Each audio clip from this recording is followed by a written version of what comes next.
मेरठ का एक खौफनाक हत्याकांड, प्यार, धोखा और अंधविश्वास की सच्ची कहानी। मेरठ उत्तर प्रदेश में 2025 में हुआ एक ऐसा हत्याकांड जिसने पूरे भारत को हिलाकर रख दिया।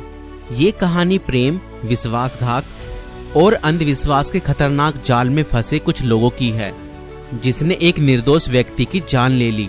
इस केस में प्रेमिका ने अपने प्रेमी के साथ मिलकर अपने पति को मौत के घाट उतार दिया और उसके शव को 15 टुकड़ों में काटकर एक ड्रम में भर दिया और उसके अंदर सीमेंट डाल दिया।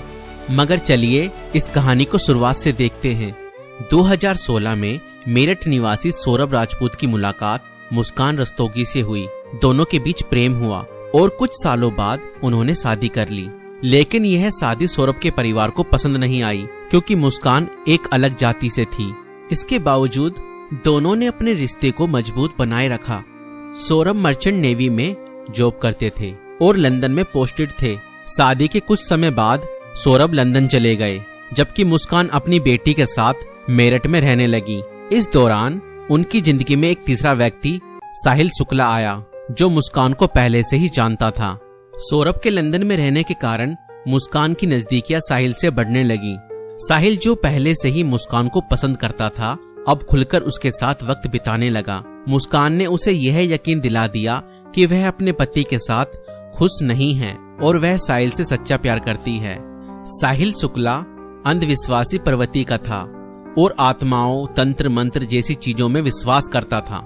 मुस्कान ने इस बात का फायदा उठाते हुए उसके लिए स्नैपचैट पर एक फर्जी अकाउंट बनाया, जिससे वह साहिल शुक्ला की मरी हुई मां के नाम से चैट करती थी।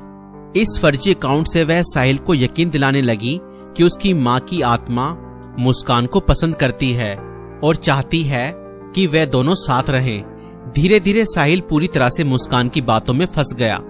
मुस्कान ने उसे यह विश्वास दिलाया कि अगर वह उसके पति सौरभ को रास्ते से हटा दे तो वो दोनों एक साथ रह सकते हैं। साहिल अब पूरी तरह से मुस्कान के इशारों पर नाचने लगा था। मुस्कान और साहिल ने मिलकर सौरभ को मारने की साजिश रची। 4 मार्च 2025 को जब सौरभ लंदन से मेरठ अपनी पत्नी और बेटी से मिलने आया, तब मुस्कान ने सौरभ की फेवरेट सब्जी कोफ्तों में बेहोशी की दवाई मिलाकर खिला दी।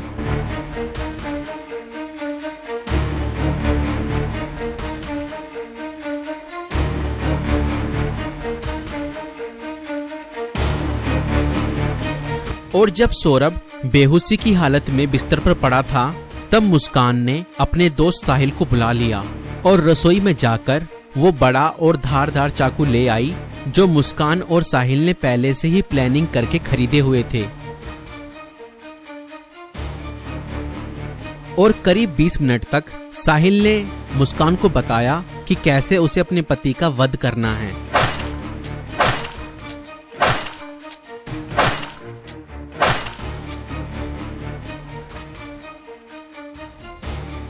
और फिर उसके बाद मुस्कान और साहिल ने सोते हुए सौरभ पर हमला किया और उसके हृदय पर 3 बार वार किए।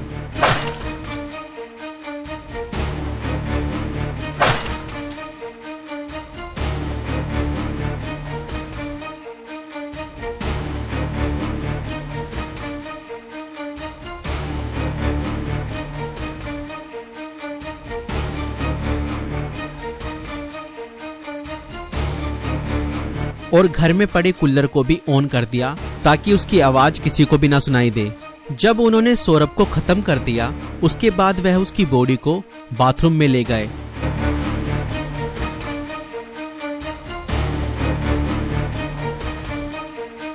और उसके शरीर को 15 टुकड़ों में बांट दिया। सौरभ को खत्म करने के बाद उन्हें इस बात की चिंता हुई कि अगर सब बरामद हो गया तो पुलिस उन तक जरूर पहुंच जाएगी। इसलिए उन्होंने सबको ठिकाने लगाने की योजना बनाई और मुस्कान बाजार जाकर एक प्लास्टिक का ड्रम खरीद लाई। और मुस्कान और साहिल ने सौरभ के शव के टुकड़ों को उस प्लास्टिक ड्रम में डाल दिया और ऊपर से सीमेंट भी डाल दिया ताकि उसकी बॉडी की स्मेल बाहर ना जाए। और उसके बाद उन्होंने उस ड्रम को घर के एक कोने में रख दिया। इसके बाद मुस्कान और साहिल ने सौरभ के मोबाइल फोन से उसके सोशल मीडिया अकाउंट को एक्टिव रखा। उन्होंने सौरभ के अकाउंट से हिमाचल प्रदेश की शिमला की तस्वीरें और स्टोरीज पोस्ट की ताकि लोगों को लगे कि वह घूमने गया है। उन्होंने उसकी फैमिली और दोस्तों को यह यकीन दिलाने की कोशिश की कि सौरभ जिंदा है और बाहर यात्रा कर रहा है। इस दौरान मुस्कान और साहिल खुद भी शिमला घूमने चले गए ताकि अगर कोई लोकेशन ट्रैक करे तो किसी को शक न हो, लेकिन किसी भी अपराधी की तरह वह भी ज्यादा समय तक बच नहीं पाए। सौरभ के परिवार ने जब उससे संपर्क करने की कोशिश की और कोई जवाब नहीं मिला तो उन्हें शक हुआ। परिवार ने मेरठ पुलिस में गुमशुदा की रिपोर्ट दर्ज कराई।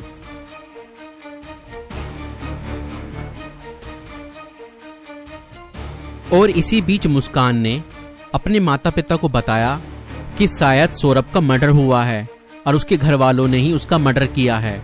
मगर मुस्कान के पिता ने कहा, नहीं बेटा, किसी के भी घर वाले कितना ही नाराज हो जाएं तो भी ऐसा कदम अपने बेटे के लिए नहीं उठा सकते। बेटा, मुझे सच सच बताओ, सौरभ कहाँ है? मुझे सच्चाई बताओ, मैं किसी से कुछ नहीं कहूँगा। और तब मुस्कान ने अपने पिता को बताया कि उसने और साहिल ने मिलकर सौरभ को खत्म कर दिया है। और इतना सुनते ही मुस्कान के पिता ने पुलिस को सारी खबर बता दी।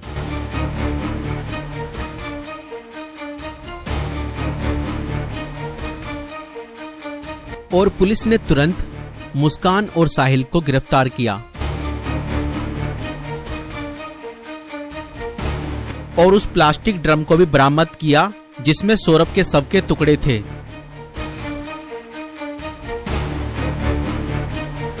उस प्लास्टिक ड्रम को काटा गया और सौरभ के शरीर के टुकड़ों को बरामद किया गया।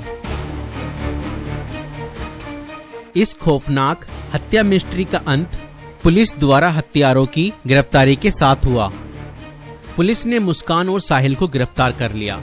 दोनों पर हत्या, साजिश और शव को छुपाने के गंभीर आरोप लगाए गए।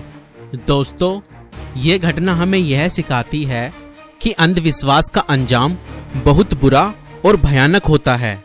साहिल ने अपनी मां की आत्मा के नाम पर बनाए गए एक फर्जी अकाउंट पर भरोसा किया और हत्या जैसा अपराध कर दिया।